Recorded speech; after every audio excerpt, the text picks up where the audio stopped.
L'Épître aux Éphésiens est le plus grand document jamais écrit. Certains peuvent ne pas être d'accord avec nous, et d'autres peuvent penser que nous exagérons. Il nous faut établir le bien fondé de cette opinion, mais nous n'aurons pas entièrement échoué lorsque nous aurons terminé. Cet épître est la couronne et l'essence consommée du ministère de Paul. C'est le point culminant de sa mission. Pour commencer, je vous ferai quelques commentaires d'érudits chrétiens éminents.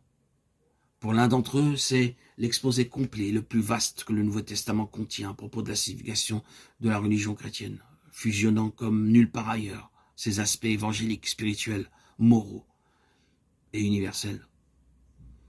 Ou encore un autre commentaire de la part d'un autre.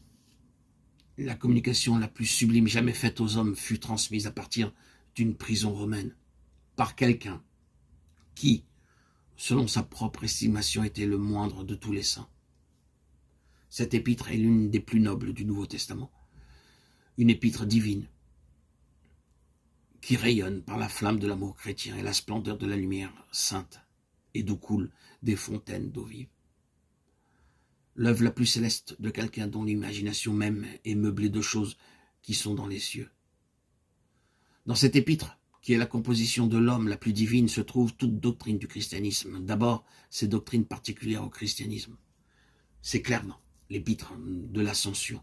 Par elle, nous nous élevons comme sur les ailes de l'inspiration, sur les hauteurs les plus divines, mot après mot et pensée après pensée.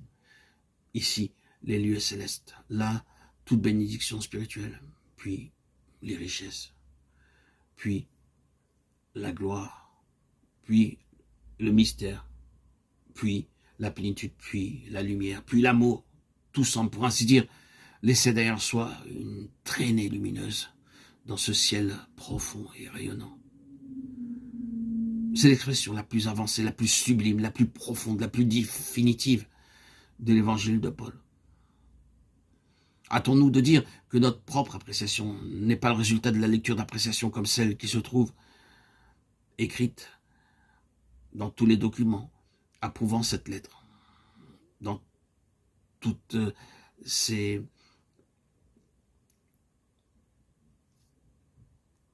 commentaires de ce que représente pour la plupart des personnes qui ont lu les épîtres des Éphésiens.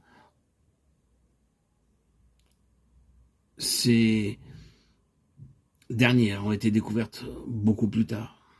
Nous sommes arrivés ici à une conclusion. Après de nombreuses années de lecture, de méditation sur cet épître et sur le ministère de Paul en général. Mais nous sommes tellement heureux d'avoir notre jugement confirmé ou entériné par ces hommes qui ont eu une connaissance tellement plus grande que la nôtre.